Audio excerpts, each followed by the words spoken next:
नैन दीवानी अंधा मनवा, नैन दीवानी अंधा मनवा, नैन दीवानी अंधा मनवा, नैन दीवानी अंधा मनवा, नैन दीवानी अंधा मनवा, नैन दीवानी अंधा मनवा, नैन दीवानी अंधा मनवा। क्या जाने ये कहाँ ले जाए, क्या जाने ये कहाँ ले जाए, क्या जाने ये कहाँ ले जाए, इनके कौन ठिकाने। अंधा मनवा, नैन दीवानी अंधा मनवा, नैन दीवानी अंधा मनवा।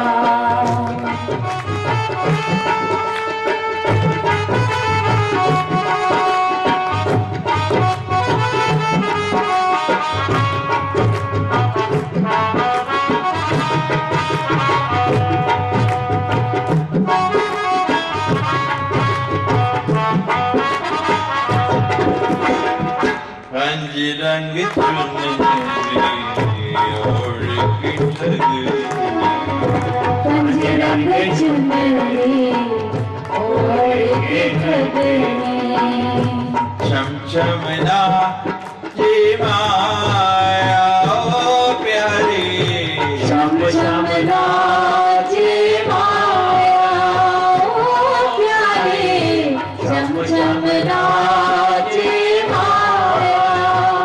इस माया ने 5 रंग की चुनर ओढ़ रखी है।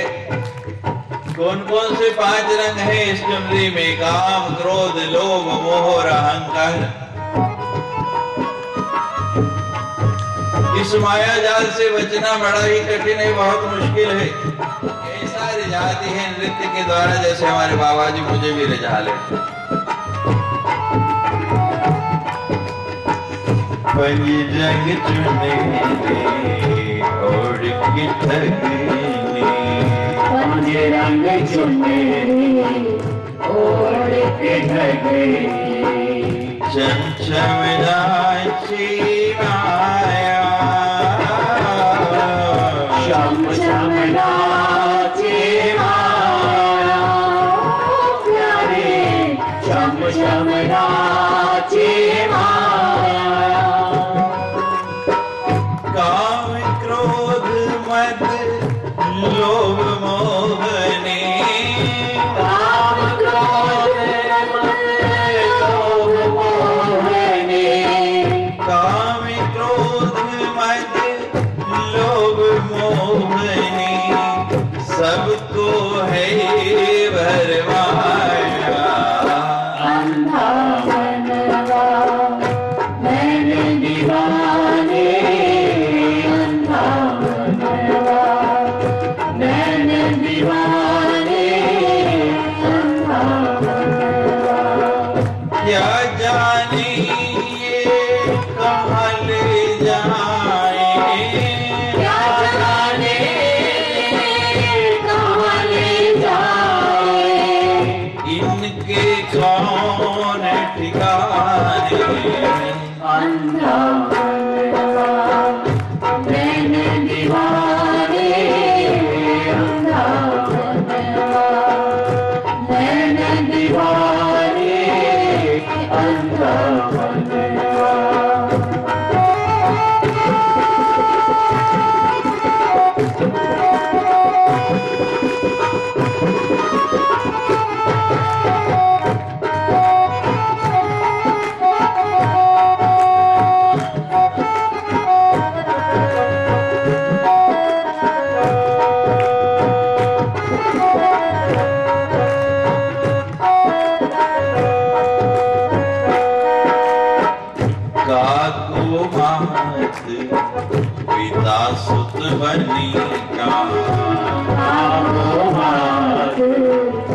का सुख बनेगा।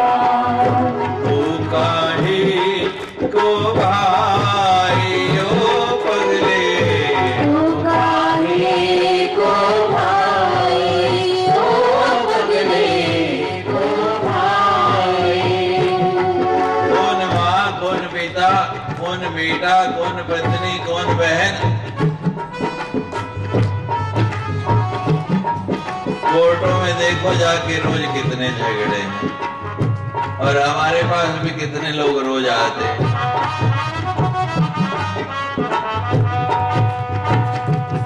मतलब का सब संसार है, जब तक मतलब है तब तक प्यार है, और मतलब निकल गया तो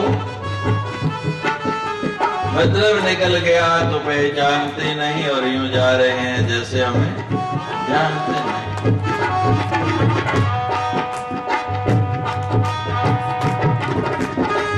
सब स्वार्थ मीत सकल जग माही,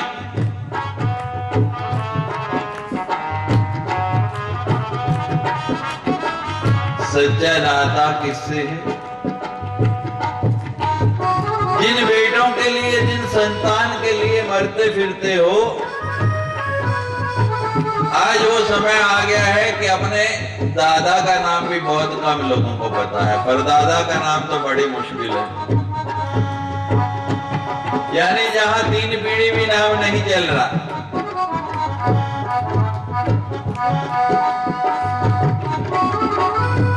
वेद मंदिर बनने जा रहा है, उसमें सहयोग कर दो, कोई अस्पताल बनवा दो, कोई स्कूल खुलवा दो। जब तक वो स्थान रहेगा तब तक आपका नाम रहेगा, लेकिन उसके लिए हिम्मत नहीं पड़ती। और जो रोज मारते भी हैं, प्रताड़ना भी करते हैं, उनके लिए मेरा काका।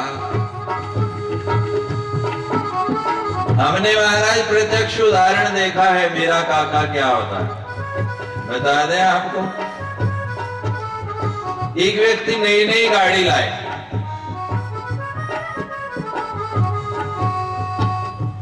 और गाड़ी लेके घर पहुंचने से पहले ही बड़ा प्यार था बेटे से। बेटे का नाम था पप्पू। गाड़ी पे लिखवाया पप्पू दी गड्डी। क्या लिखवाया? पप्पू दी गड्डी। और बड़े प्यार से घर लेके आए महाराज। बालक आया, पिताजी मेरी गाड़ी लाए। हाँ बेटे तेरे लिए ही गाड़ी लाया, तेरी ही है। बालक ने चारों तरफ से गाड़ी को देखा, घूम घाम के आनंद हो गया, लोग बधाई देने लगे। पिताजी अंदर चले गए, सब बधाई दे रहे हैं, उनको मिठाई खिला रहे हैं। बालक ने क्या किया, हाथ में चाकू था, चाकू से गाड़ी के चारों तरफ पप्पू दी गड्डी, पप्पू दी गड्डी, पप्पू दी गड्डी लिख दिया। अब थोड़ी देर बाद पिताजी बाहर आए, गाड़ी की हालत देखी और जो पिटाई शुरू की, मार मार अधमरा कर दिया, अस्पताल ले जाना पड़ गया। डॉक्टर होश में लाने का प्रयास करे तो बालक रोता हुआ कहे पप्पू दी गड्डी, और फिर पप्पू को क्यों मारा, और फिर बेहोश हो जाए। गाड़ी प्यारी या पप्पू प्यारा? बोलो क्या तो पिता सुख बनेगा, पिता सुख बनेगा। तू काहे को भाई ओ पगले, तू काहे को भाई ओ पगले को, काहे को भाई। दीन दयाल सदा दुख भंजन, दीन दयाल सदा दुख भंजन, दीन दयाल सदा दुख भंजन, तासे रुचि न बढ़ाई। अंधा मनवा नैन दीवाने, अंधा मनवा नैन दीवाने, अंधा मनवा। क्या जाने ये कहाँ ले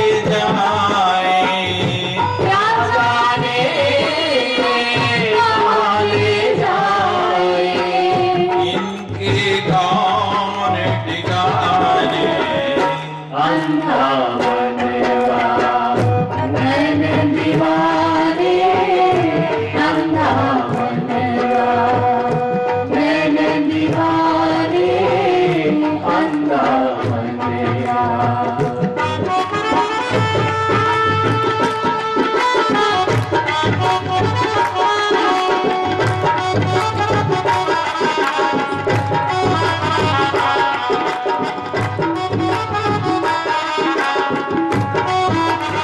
झूठी दुनिया झूठे नाते झूठी दुनिया झूठे नारे झूठी दुनिया झूठे नाते झूठी दुनिया झूठे नारे व्यर्थ रहा लपटाए ओ प्रेमी व्यर्थ रहा लपटाए ओ प्रेमी व्यर्थ रहा लपटाए कपट का है सभी चलता यहाँ व्यापार दिन राते झूठे ही देना झूठे ही लेना झूठे ही भोजन झूठ चबेना संसार का व्यवहार यही हो गया।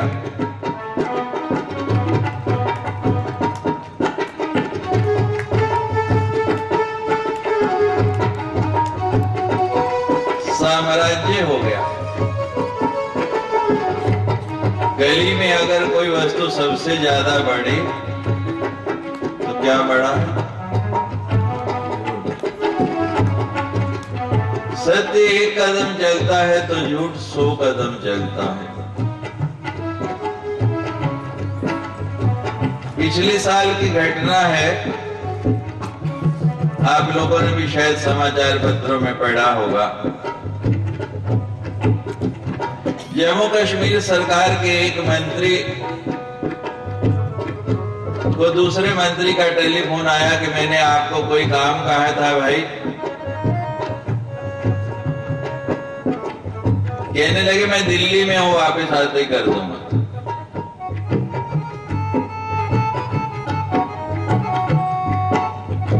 उसने कहा मैंने भी आपको एक काम कहा था। कहते मैं श्रीनगर था भाई कई दिनों से, बस नगरोटा पहुंच गया हूं, जम्मू पहुंचने ही वाला, और पहुंचते ही आपका काम कर दूंगा। दोनों की फोन पे बात हो रही तो इतने में क्या हुआ, गांधीनगर गोल मार्केट में दोनों की गाड़ियां आमने सामने।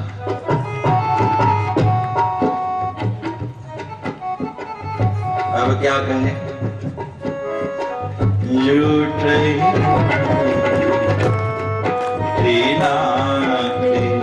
व्यर्थ रहा व्यर्थ रहा लपटाए ओ व्यर्थ रहा लपटाए। हमने विचार किया ये इतना झूठ क्यों बढ़ता जा रहा है, कारण क्या है?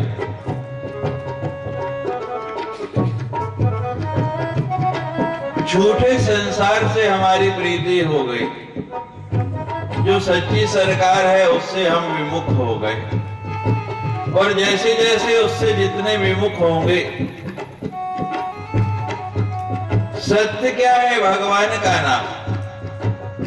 और सत्य क्या है? मैं अक्सर कहा करता हूं संसार में एकमात्र सत्य है जिसको हर संप्रदाय और हर व्यक्ति डंके की चोट पर कह सकता है कि ये सत्य है। क्या सत्य है वो? बोलो, कोई बताएगा वो सत्य क्या है जिसको यूनिवर्सल ट्रुथ कहते हैं? वो है मृत्यु, मरना। मरना सच है, जीना झूठ, लेकिन हमने जीने को सच मान लिया है, इसलिए सर्वत्र क्या हो गया? उसी का साम्राज्य हो गया है।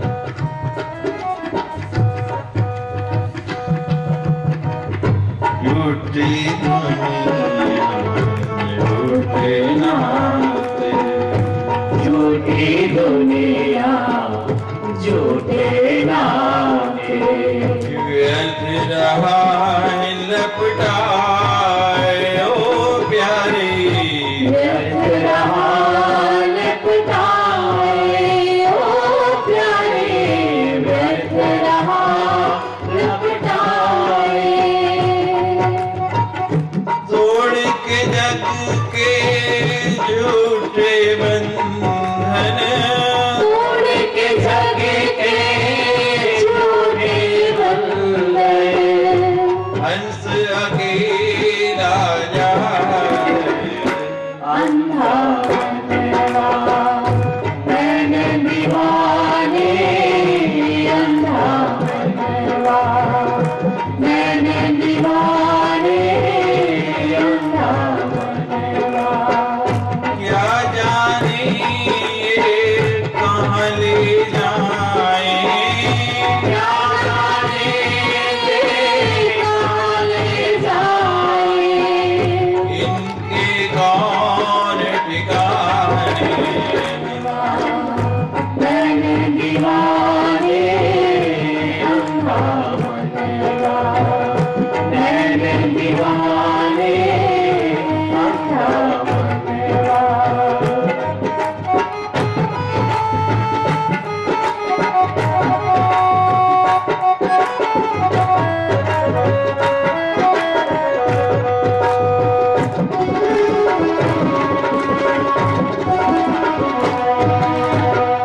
सांस की माला मन का मन का, सांस की माला मन का मन का, सांस की माला मन का मन का, सांस की माला मन का मन का।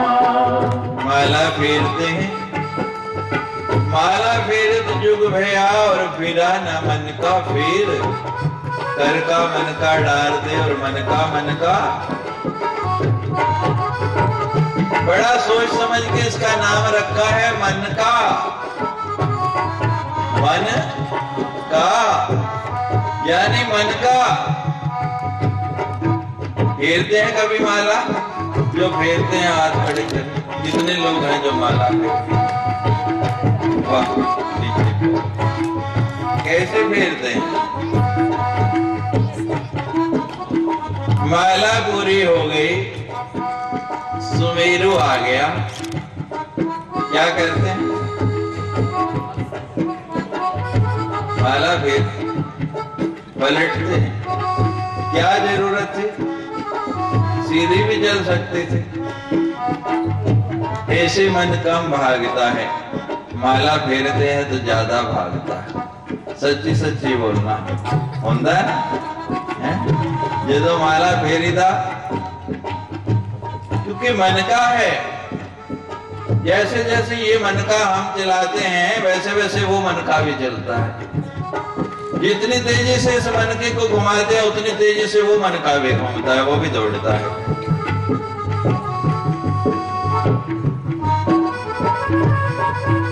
और क्या होता है? जिसको नींद नहीं आती, माला फेर दो उसे भी नींद आती।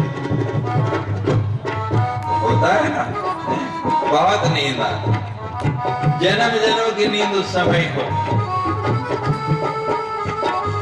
इसीलिए रखा है बार बार माला फेरो के उसको पलट ले। अब तो इसको चलाना छोड़ के इसको चला लो, लेकिन व्यक्ति फिर भी नहीं देता, फिर भी समझ नहीं आता। और फिर क्या है कि मैंने इतनी माला फेरी, मुझे ये मिलना चाहिए। मेरी माला तेरा माल, और दोनों मिलके करें कमाल। कहते मैं तेरे नाम की माला फेरूंगा, तू मुझे माल देना। मेरी माला और तेरा माल, ये तो दुकानदारी हुई, ये तो सौदेबाजी हुई, ये तो भजन नहीं हुआ। इसको भजन कहते हैं। एक व्यक्ति थे, बहुत बड़े सेठ, अन्न क्षेत्र चलाते, और नियम रखा हुआ था अन्य क्षेत्र में कोई भी आओ भोजन करो, 2 माला फेरो और भोजन पाओ। अब हमारे नारायण जी जैसे आ गए कि महाराज दरिद्र नारायण, भूख लगी हुई बहुत, फटे हाल, भूख बड़ी, कहते खाना मिलेगा? जरूर मिलेगा। कहते दो, फिर बड़ी भूख लगी, कहते पहले माला फेरो। कहते माला कहाँ फेरो, भूखे भजन ना होए गोपाला, पहले खाना। वो कहते माला के नहीं खाना, ये जब तक माला नहीं फेरोगे खाना नहीं मिलेगा। मना कर दिया। वो कहते मुझे भूख लगी है, देना तो दो, प्राण निकले जा रहे, नहीं और जाके कहीं मांग। मना कर दिया महाराज नारायण तो गए। शाम हुई, ठाकुर जी के सामने बैठते थे, आज बैठे, लेकिन देखा कि जो मुस्कान रोज नजर आती थी ठाकुर जी के चेहरे पे आज वो नहीं है। आज चेहरा मलिन है। क्या बात, आप मेरे से नाराज हो गए भगवान? कोई अपराध हुआ, कोई गलती हो गई? भगवान कहते हैं हाँ गलती हो गई। क्या हुआ? अरे एक भूखा व्यक्ति आया, भोजन नहीं करा सका। कहते महाराज मैं तो करा रहा था, लेकिन वो आपका नाम लेना नहीं चाहता, आपका भजन करना ही नहीं चाहता, तो मैं क्या करूं? कैसे भोजन कराऊं? भगवान कहते हैं भोले, कितनी उम्र होगी उसकी? कितनी उम्र है नारायण जी? 55। कहती 55 साल। कहते उसने 55 साल से मेरा नाम नहीं लिया, तो मैं भोजन करा रहा और तुम एक समय नहीं करा पाए।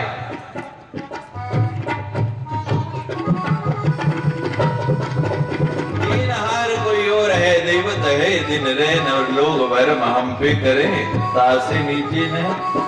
रहीम जी बड़ा दान देते थे खुले हाथ से। तो कबीर जी ने कहा कि रहीम जी आप तो इतना दान देते हैं और दान देने वाले की दृष्टि ऊपर होती है, आपकी दृष्टि नीचे क्यों? रहीम जी ने कहा कि देने वाला कोई और, मेरा तो बैंक के कैशियर वाला है साहब, इधर से पकड़ना और इधर। दीन हार कोई और है, दैवत है दिन रहन, लोग भरम हम पे करें तासे नीचे। देने वाला कोई, लेने वाला कोई। बदल लो प्रवृत्ति को। मेरी माला तेरा माल नहीं छोड़ो, अब बोलो तेरी माला और मेरा माल, और फिर देखो कैसा होता है कमाल। एक बार प्रयोग तो करके देखो। जो कुछ है ईश्वर को समर्पण कर दो और फिर उसे प्रसाद रूप में ग्रहण करो, आनंद आ जाएगा। सांस की माला मन का मन का, सांस की माला मन का मन का, अनहद नाद बजाले ओ प्राणी, अनहद नाद बजाए ओ प्राणी, अनहद नाद बजाए। कट जाएगी अंधेरी, कट जाएगी कट जाएगी लैन अंधेरी, फिर सब और उजाले। अंधा बनवा मैंने दीवाने, अंधा बनवा मैंने दीवाने, अंधा बनवा। क्या जाने ये कहाँ ले जाए, इनके कौन ठिकाने। अंधा बनवा मैंने दीवाने, नैन दीवाने अंधा बनवा, मैंने दीवाने, अंधा बनवा। नैन दीवाने अंधा बनवा। मैंने दीवाने, अंधा बनवा।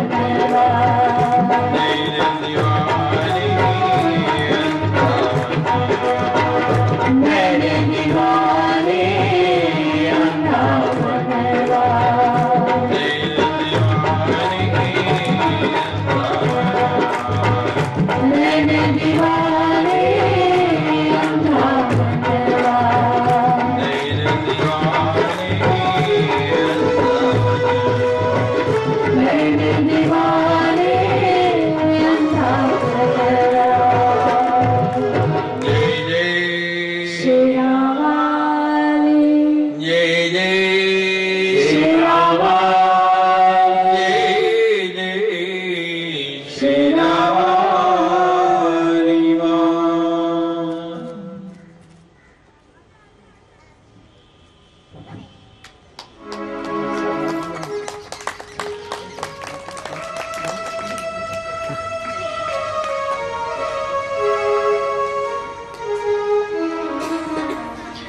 ये माया कब आपको जकड़ ले, कब आपको पकड़ ले, कोई भरोसा नहीं। लेकिन माया तो दासी है और महामाया मालकिन है। जब आप महामाया की शरण में आएंगे तो ये माया आपकी कुछ नहीं बिगाड़ पाएगी। आजकल के समय में सभी स्त्रियां नौकरी वाले हैं।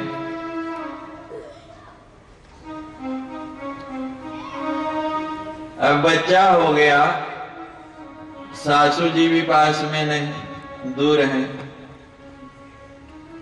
और स्वयं जाना है ड्यूटी पे, क्या करें? बच्चे के लिए आया रखनी पड़ती है, गवर्नेंस रखनी पड़ती है, जो बच्चे को संभालती है और स्वयं ड्यूटी पे। ऐसा ही होता है। तो वो बच्चा क्या करता है? दिन भर उस आया के साथ खेलता है, लेकिन जब मां आ जाती है फिर उसके पास रहता है। बोलो, फिर किसकी गोद में जाता है? आप खेलते रहे आया के साथ, दासी के साथ, क्योंकि मां नहीं आई थी। अब तो मां यहां आ गई है। आया दासी है, नौकरानी है, और मां मालकिन है। उसकी शरण में आ जाओ। जो जगदम्बा के चरण पकड़े रहते हैं, ये माया उनका कुछ नहीं बिगाड़ सकती।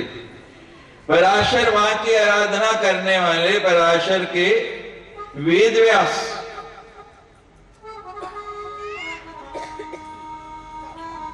जिन्होंने इन पुराणों की रचना की, और पराशर के पिता कौन? पराशर के पिता शक्ति, शक्ति के पिता वशिष्ठ, जो कुलही देवी की आराधना करते आ रहे हैं, वो भी माया के चक्कर में फंस गए। कैसे? शक्ति का पुत्र पराशर, लेकिन एक क्षण के लिए शक्ति को विस्मृत किया, तो परिणाम क्या हो गया? जो शक्ति से विलग हुआ, जिसने उसको बुलाया, वो किसी ना किसी माया के चक्कर में फंस जाएगा। और जो नहीं बुलाएगा, मात्र नवरात्रि ही नहीं, जब नवरात्रि आती है मैं देखता हूं सब लोग मां को याद करते हैं, स्मरण करते हैं, लेकिन बाद में भूल जाते हैं। कितने महीने के लिए? 6 महीने छुट्टी। स्नान रोज करते हैं या 6 महीने बाद? दसो जी, रोज नहाते हो कि नहीं?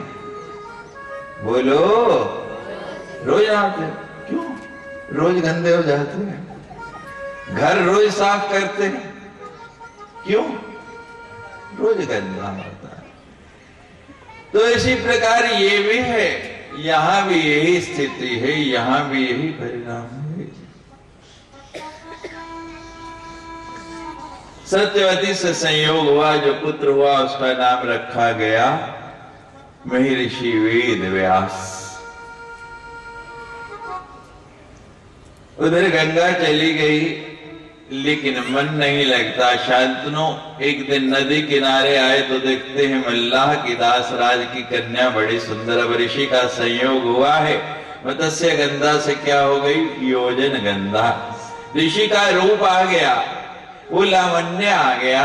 उस कन्या को देखा तो आसक्त हो गए। दासराज से कहने लगे, मैं तुम्हारी कन्या से विवाह करना चाहता हूं। आप दासराज कहता है, महाराज आप राजा महाराजा हैं, आप जबरदस्ती भी ले जा सकते हैं, लेकिन आपने मेरी स्वीकृति मांगी है, मेरे से पूछा है, तो मैंने सुना है आपका युवा पुत्र है, उसके साथ विवाह करना चाहे तो बहुत अच्छा। शांतनु निराश होकर वापिस आ गए। नदी पे जाना भी छोड़ दिया और किसी कार्य में मन नहीं लगता, राजकाज भी नहीं देखते। एक दिन वो देवव्रत मंत्रियों से पूछने लगा, क्या कारण है, मैं देखता हूं मेरे पिता बड़े खिन्न रहते हैं, पहले की तरह प्रसन्न नहीं रहते, राजकाज में भी उनकी रुचि नहीं है।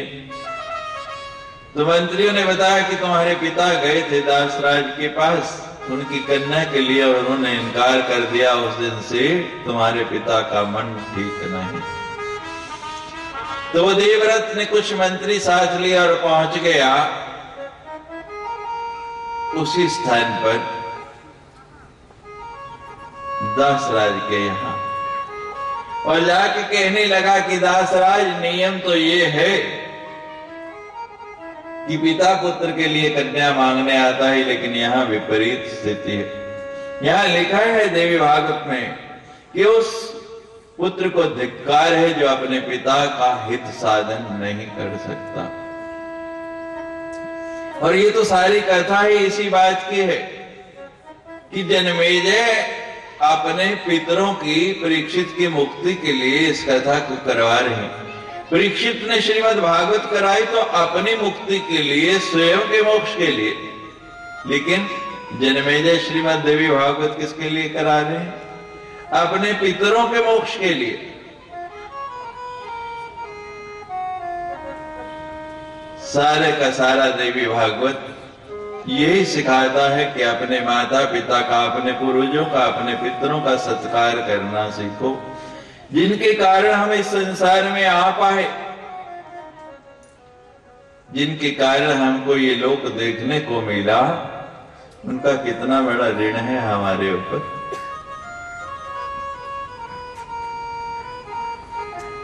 देवव्रत कहता है कि आज मैं अपने पिता के लिए तुम्हारी कन्या मांगने के लिए आया हूं।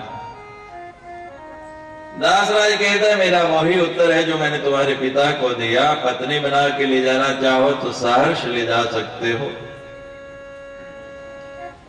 देवव्रत कहता है कि जिसको मेरे पिता ने पसंद कर लिया वो मेरे लिए मां तुल्य हो गई, लेके जाऊं पत्नी बना के। दासराज कहता है कि मान लो मैं विवाह कर भी दूं तो नियम है कि बड़े लड़के को राज्य मिलता है, राज्य के अधिकारी तो तुम होगे और मेरी कन्या से जो संतान होगी उसको तुम्हारे अधीन रहना पड़ेगा। वो देवव्रत कहता बस इतनी सी बात। पास से ही नदी का जल लिया और जल लेके संकल्प कर दिया कि मैं देवव्रत प्रतिज्ञा करता हूं कि मैं राज्य नहीं लूंगा, यदि आप तो प्रसन्न हो। वो मल्लाह कहता है, देवव्रत तुम राज्य नहीं लोगा है, लेकिन तुम्हारा अधिकार है, तुम्हारी संतान है, उसके लिए लड़ेंगे।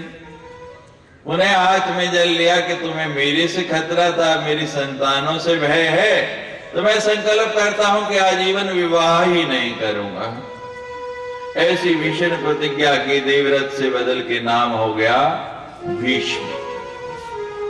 भीष्म पितामह के रूप में जाने लगे। अब सत्यवती से विवाह हो गया, 2 पुत्र हुए हैं, चित्रांगद और विचित्रवीर्य। पुराण का एकांश है वंशानुकीर्तन कि जो ये कथा करवा रहे हैं, सुन रहे हैं, उनका वंश क्या है, तो वही आपको बता रहे हैं। दोनों से कोई संतान नहीं होती। सत्यवती बहुत परेशान हुई, व्यास जी को याद किया।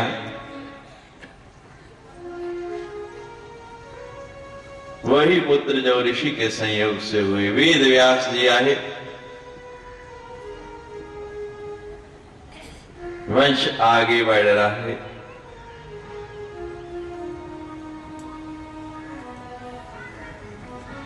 पहली बार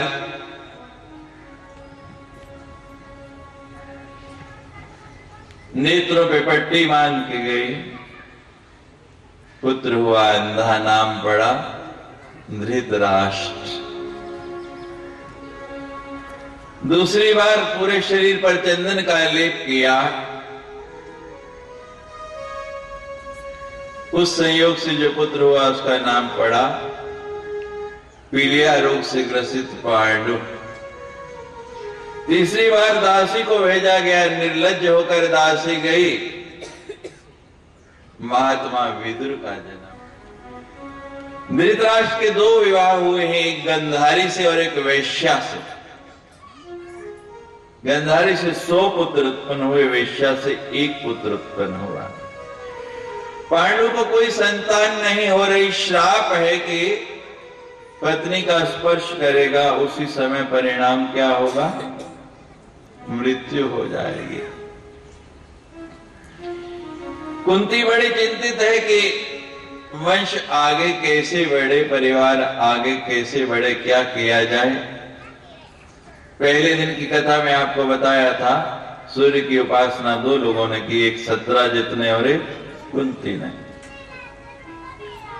तो मंत्र के द्वारा देवताओं को आवाहित किया, पहले धर्म राजाए, धर्म के अंश से जो पुत्र हुआ उसका नाम पड़ा युधिष्ठिर। इंद्र को बुलाया गया, इंद्र के तेज से जो पुत्र हुआ उसका नाम पड़ा अर्जुन। वायुदेव को बुलाया, उनसे जो पुत्र हुआ उसका नाम पड़ा महाबली भीम। अब माद्री कहती है तुम्हारे 3 पुत्र हो गए बहन, लेकिन मैं बिना पुत्र के हूं, मेरे पर भी कृपा करो। दोनों अश्विनी कुमारों को बुलाया गया, 2 पुत्र हुए, नकुल और सहदेव। परिवार आगे बढ़ने लगा।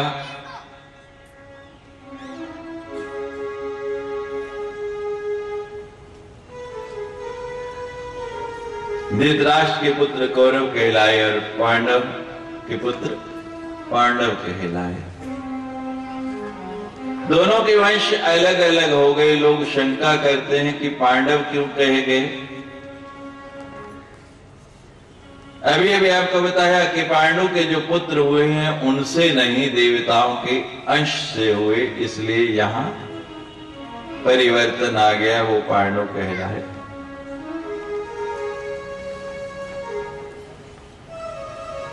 बड़ा सुंदर वंश है कौरव और पांडवों का, लेकिन विवाद हो गया। किस कारण विवाद हो गया? आप पे राज्य है, भूमि है, आप पे धन बहुत है, तो विवाद का जन्म हो गया। ईश्वर ने ये संसार बनाया है और इतनी व्यवस्था की है कि इस संसार में किसी व्यक्ति के लिए भी कोई कमी नहीं है। एक अंग्रेजी के लेखक ने बड़ा सुंदर लिखा है, there is enough in this world for every person's need. कि इस संसार में हर व्यक्ति की आवश्यकता के लिए बहुत है, जितना उसको चाहिए उससे भी बहुत ज्यादा है। लेकिन अगली पंक्ति बड़ी सुंदर लिख दी कि there is nothing in this world for even 1 person's greed. कि जितना एक व्यक्ति का लालच है, लोभ है, पूरे संसार की संपत्ति भी उसके लिए कम है। संयम है तो बहुत कुछ है, और असंयम है तो कितना होते हुए भी कुछ भी नहीं है। एक संत थे, छोटी सी कुटिया उनकी, बाहर मूसलाधार बारिश हो रही, किसी ने आके दरवाजा खटखटाया, संत लेटे हुए थे, देखा इतनी सी कुटिया बड़ी मुश्किल से एक ही लेट पाया था। वापस लौटने लगे कि मैं तो आया था कि आपकी कुटिया में शरण लूंगा, लेकिन पहले ही देखता हूं कि आप ही बड़ी मुश्किल से लेटे हैं। कहते वापस क्यों जा रहे हो भाई, अंदर आओ ना। लेट नहीं सकते, 2 बैठ तो सकते हैं, दोनों बैठ के रात काट लेंगे। अभी दोनों बैठे ही थे, कुछ समय गुजरा, फिर दरवाजा खटक गया, एक और आ गया। अंदर देखा तो 2 बड़ी मुश्किल से बैठे हैं। कहते मैं क्या करूंगा। लौटने लगा तो वो दोनों कहते हैं भाई 3 खड़े तो हो सकते हैं, बैठ नहीं तो खड़े होके गुजारा कर लेंगे। संयम है तो इतनी सी वस्तु भी बहुत हो जाती है, और असंयम है तो इतनी भी कम हो जाती है। संयम का परिणाम है, भगवान ने कहा दुर्वासा आ गए, द्रौपदी भोजन कर चुकी है, अक्षय पात्र में ये वरदान था कि जब तक द्रौपदी भोजन नहीं कर ले, कितने भी लोग आए उनको खिला सकती है। दुर्वासा आए और साथ में 1000 ऋषि दुर्योधन ने समय देख के भेजा कि द्रौपदी भोजन कर चुकी है, आज बदला लेने का बड़ा सुंदर अवसर है, बिना लड़ाई की सब काम हो जाएगा, दुर्वासा का श्राप होगा और सब पांडव जो है अपने आप ही मर जाएंगे। अब द्रौपदी बड़ी परेशान, क्या करो। ऋषि नहाने के लिए गए कि हम स्नान करके आते हैं, तब तक भोजन की व्यवस्था करो। देखते कुछ नहीं पास में, करूं क्या, कहां से लाऊं, बड़ी दुखी है बेचारी और कोई साधन नहीं सूझा। जब दुख आता है, कष्ट आता है, तभी भगवान की याद आती है। भगवान से कहा कि हे भगवान, जब सबने कुछ ना कुछ मांगा और भगवान दे रहे, तो कुंती से पूछा तुम्हें क्या दूं। कुंती कहती भगवान मुझे और कुछ नहीं चाहिए, मुझे दुख दे दो। कहते तू दुख क्यों चाहती। बड़ा सुंदर कहा कुंती ने, सुख के माथे सिल पड़े, सुख के माथे सिल पड़े, जो नाम हृदय से जाए।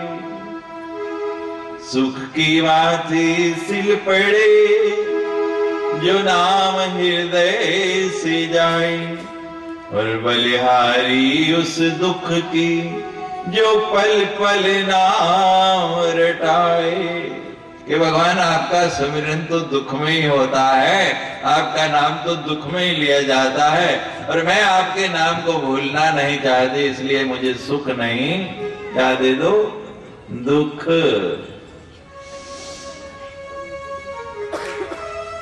तो आज द्रौपदी बड़ी दुखी है। जब और कुछ नहीं याद आया तो भगवान को पुकारने लगी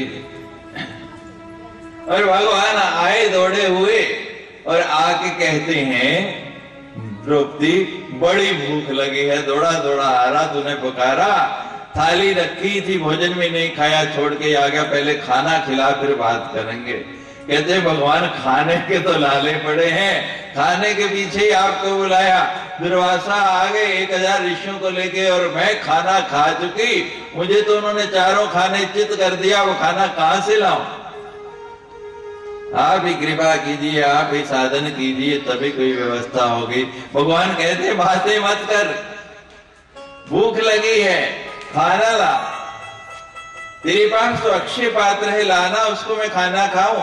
कहती महाराज अक्षय पात्र कहां से, मैं खाना भी खा चुकी और उसको अच्छी तरह से धो धा के साफ करके मांज के भी रख दिया। कहते हैं भगवान मेरी बहन है, मैं जानता हूं तुझे सफाई कितनी करने आती है, बचपन में भी तू आधे बर्तन गंदे छोड़ देती थी, ला बर्तन मैं देखता हूं। और बर्तन लेके आई, मंगवाया, भगवान ने अंदर हाथ डाला और एक चावल का दाना किनारे से ऊपरली साइड में लगा हुआ। भगवान कहते देख लिया कैसे साफ किया। और भगवान ने वही एक दाना चावल का निकाल के मुख के डाला, त्रिलोकी तृप्त हो गई।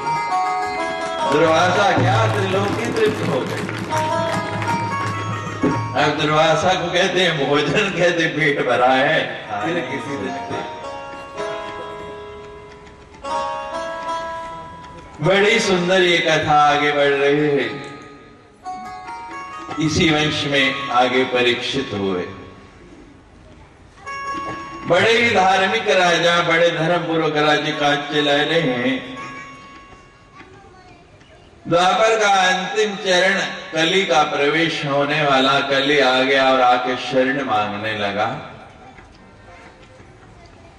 परीक्षित कहते तुम मेरे राज्य में रह नहीं सकते, मेरे राज्य में तुम्हारा प्रवेश नहीं हो सकता। कहते महाराज शरणागत दीनार्थ परित्राण पर, शरणागत की रक्षा करनी चाहिए, मैं आपकी शरण में आया हूं, मुझे थोड़ी सी जगह दे दो। विकार पहले थोड़ी सी जगह ढूंढता है।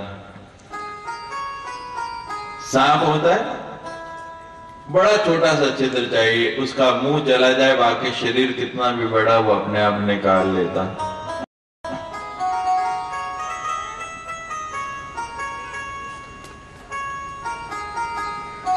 तीन स्थान दे दिए,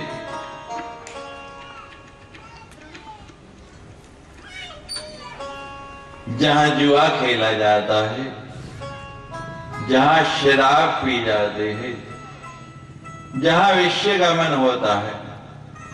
कली कहता है महाराज ये तो बड़े छोटे स्थान है और अच्छे लोग तो कोई जाते ही नहीं यहां, मैं क्या करूंगा, मेरा शरीर देखो ना कितना बड़ा है, थोड़ी जगह और दो।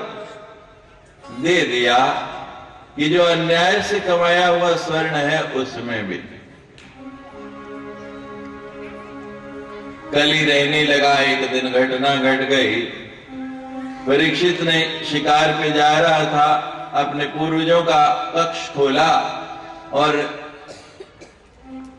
सिर के ऊपर वो मुकुट धारण कर लिया जो जरासंध को मार के उनके पूर्वज लाए थे। अब जैसे ही मुकुट धारण किया वहां गए, जंगल में प्यास लगी बड़ी, और जब प्यास लगी, प्यास से विवल हुए तो पास में एक ऋषि का आश्रम नजर आया। आश्रम में जाके आवाज लगाई, हे ऋषि मुझे प्यास लगी है, जल पिलाओ। लेकिन ऋषि तो अपनी समाधि में थे, समाधिस्थ थे, सुना नहीं। सोचा कि अवहेलना कर रहे हैं, सुन नहीं रहे। पास में एक मरा हुआ, उसको उठाया बाण की कोन पे और उठा के ऋषि के गले में डाल दिया। ऋषि पुत्र आए, जब देखा कि मेरे पिता के गले में ये मरा हुआ सर्प किसने डाला है, श्राप दे दिया कि जिसने भी ये सर्प डाला आज से 7वें दिन सर्प डसने से ही उसकी मृत्यु हो जाएगी। ऋषि समाधि से उठे, जब जानकारी मिली, और जैसे ही जानकारी मिली, ऋषि ने पुत्र को कहा कि इतना धार्मिक राजा, इतना अच्छा राजा, और उसके कारण ही हम भजन कर पा रहे हैं। तुमने गलत किया, जाके राजा को बताओ। सूचना मिल गई परीक्षित को। 7 दिनों में मृत्यु हो जाएगी। ये बात तो परीक्षित के लिए नहीं, संसार के हर व्यक्ति के लिए सूचना है कि 7 दिनों में मृत्यु होनी है। कितने दिन है बताइए, कितने दिन है?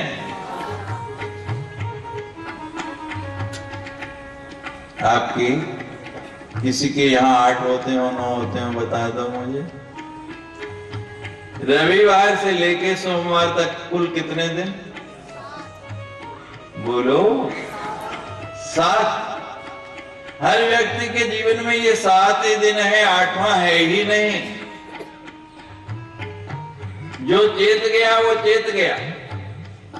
हर व्यक्ति सोचता है अभी तो बड़ा समय बचा, बहुत समय पड़ा है, लेकिन परीक्षित सचेत था, जानता था कि समय 7 दिन ही है, 8वां है ही नहीं। काल करे सो आज करे, और आज करे सो अब, पल में परलय होएगी, फिर करेगा कब। पता नहीं अगला श्वास भी आएगा या नहीं, और हम कहते हैं कल कर लेंगे। और आजकल तो लोगों ने बड़ा ही सुंदर दोहा बना लिया, वो भी सुना देते हैं जो आजकल के लोगों की रुचि है। आज करे सो कल करे, और कल करे सो परसों, इतनी जल्दी क्या पड़ी, अभी जीना है बरसों। इस विचार में मत रहना। परीक्षित को सूचना मिली, व्यवस्था कर ली कि अब मुझे 7 दिन जीवन के बचे हैं, ये भजन में, सुमिरन में लगाने। शुकदेव जी को निश्चित किया गया, प्रार्थना की गई, और श्रीमद् भागवत की कथा प्रारंभ हो गई। बड़ी सुंदर भागवत की कथा चल रही है। शुकदेव जी एक आसन पर बैठ के सुना रहे हैं, जो कहीं इतनी देर भी नहीं रुकते जितनी देर में गाय का दूध निकाला जाता है। और वो परीक्षित, आप लोगों को बहुत काम है, राजा को कितना काम होता है, और परीक्षित तो उस समय राजा है, सब राजकाज छोड़ के एक आसन में बैठ के कथा सुन रहे हैं। बड़ी सुंदर ये धारा प्रवाह कथा आगे बढ़ रही।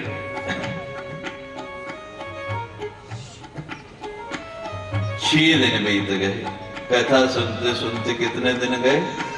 6। जब 6 दिन गुजर गए तो परीक्षित ने हाथ खड़ा किया, कहने लगा महाराज थोड़ा कथा को विराम दीजिए, मेरे मन में एक शंका है। कथा रोक दी गई।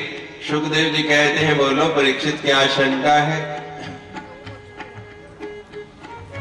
परीक्षित कहने लगे महाराज मान लीजिए बुखार हो जाए, डॉक्टर के पास जाएं, डॉक्टर दवा देता है, बताता है 2-4 दिन में उतर जाएगा। अगर 2 दिन बाद कुछ फर्क पड़े तो क्या कहते हैं? डॉक्टर बड़ा चंगा है, दवाई लग गई, फर्क पड़ गया। और जो बिल्कुल फर्क नहीं पड़े, बुखार और बढ़ जाए, फिर कहते नहीं भाई इसको छोड़ो, किसी दूसरे स्पेशलिस्ट के पास जाते हैं, दक्ष डॉक्टर के पास जाते हैं।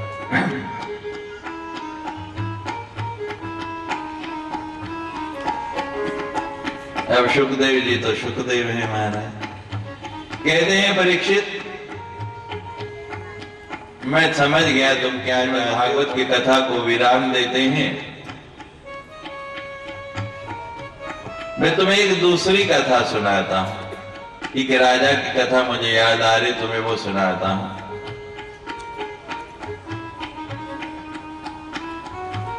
कहने लगे एक राजा था, शिकार खेलते खेलते जंगल में गया और भटक गया। जब भटक गया रात्रि गहन हो गई, पता नहीं लगे कहां वापस जाना है, कितनी दूर निकल आया। सोचने लगा रात को तो जंगल में जानवर ज्यादा हो जाएंगे और कोई भी मुझे मार डालेगा, कोई छुपने का स्थान देखूं। दूर देखा एक जगह रात्रि में प्रकाश की किरण नजर आई, उसी दिशा में चले गए। जब वहां पहुंचे तो देखते हैं घास की बनी हुई छोटी सी कुटिया, उसी के अंदर से प्रकाश आ रहा। जाके दरवाजा खटखटा दिया, अंदर से एक शिकारी आया, भील आया बाहर। कहने लगा क्या बात है, कैसे आए? परिचय दिया कि मैं पास के नगर का राजा हूं, शिकार खेलते खेलते भटक गया, थोड़ी देर के लिए तुम्हारी कुटिया में विश्राम चाहता हूं। अच्छा महाराज, आपके इतने सुंदर वस्त्र, आप सुवासित महलों में रहने वाले राजा, इतने सुंदर सुंदर बिछोने बिछे होते हैं, और मेरी ये कुटिया महाराज, मैं तो शिकारी हूं, जानवरों को मारता हूं, छोटी सी कुटिया ना अंदर बिछाने को कुछ, और इसके अंदर तो जानवरों की हड्डियां, मांस, खून बिखरा पड़ा है, आप यहाँ कैसे रहेंगे? और राजा कहता है बाहर रहा ना तो जो अंदर का सीन बता रहे हो वही मेरा हो जाएगा। एक रात गुजारनी है, जैसी भी तेरी कुटिया है मैं गुजार लूंगा। कहते हैं ठीक है महाराज आप गुजार लेंगे, लेकिन हमने सुना है कि राजा महाराजाओं का जिस वस्तु पर दिल आ जाए उसको ले लेते हैं, और मेरी पूंजी तो मेरी संपत्ति तो ये कुटिया ही है, अगर आपने ये ले ली तो मैं क्या करूंगा? तो वायदा करो पहले। वो राजा कहता है इतना बड़ा महल छोड़ के तेरी ये कुटिया लूंगा, वायदा सवेरा होते ही खाली कर दूंगा। अब वायदा हो गया महाराज, वायदा कर दिया। उसको तो जंगल में रहने की आदत थी, कोई फर्क नहीं पड़ता, भील बाहर और राजा अंदर।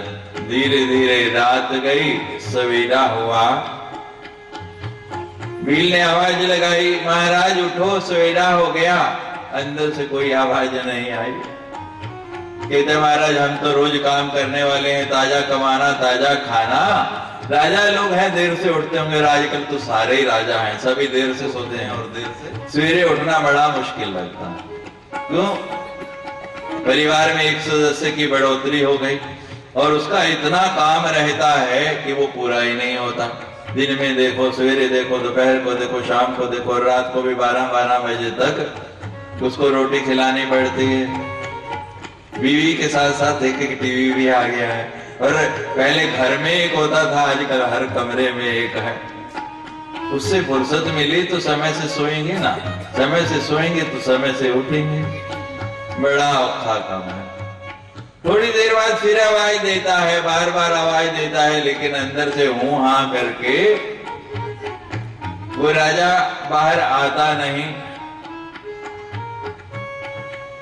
कुटिया खाली करता नहीं। सुखदेव कहते हैं, परीक्षित, वो राजा और कोई नहीं, तुम ही हो। शिकार खेलते खेलते जीवन की संध्या हो गई, मात्र एक दिन बचा है, और वो जो कुटिया है और कोई नहीं, ये तुम्हारा शरीर ही है। वो हड्डियां, मांस जो इसके अंदर बिखरा पड़ा है, रक्त, इसके अंदर क्या है, ये उखाड़ो तो यही है। कहते हैं ना मेरी कथा घटिया है, ना मैं वैद्य घटिया हूं, ना मैं डॉक्टर घटिया हूं। लेकिन परीक्षित, डॉक्टर जब कोई दवा देता है, दवा के साथ दो बातें और बताता है। एक बात कि दवा लेनी कितनी है, एक गोली खानी है, 2 गोली खानी है, अनुपात बताता है। दूध के साथ लेनी है, चाय के साथ लेनी है, ये भी बताता है। और दूसरी बात क्या बताता है, परहेज बताता है कि ये परहेज भी करना। अब मान लो खांसी है, गला बहुत खराब है, डॉक्टर के पास गए, वैद्य के पास, वैद्य ने दवाई दी बहुत बढ़िया, बताया इतनी इतनी गोलियां खानी है, साथ में परहेज बता दिया, खटाई नहीं खानी है, तली हुई चीज नहीं खानी है। और डॉक्टर से दवा की पुड़िया बाहर लेके निकले, सामने गोलगप्पे वाला आ गया, मुंह में पानी आ गया, कहते 2-4 खा ही लेते हैं। अब डॉक्टर बेचारा क्या करेगा, आप ठीक होंगे या रोग बढ़ेगा, खांसी ज्यादा होगी या कम, बोलो, ज्यादा होगी कि कम? तो कहते तुम कथा सुन रहे हो, लेकिन ना अभी कथा में प्रीति हुई, ना संसार से मोह टूटा, इस देह में अभी भी वैसी प्रीत बनी है, और जब तक ये टूटेगी नहीं, छूटेगी नहीं, तब तक आप भी थोड़ा संसार से मोह छोड़ के भगवती के प्रेम में लग जाओ, उनके चरणों में लग जाओ। माँ का एक सुंदर भजन सुन के अपनी प्रीति उनके चरणों में लगाओ।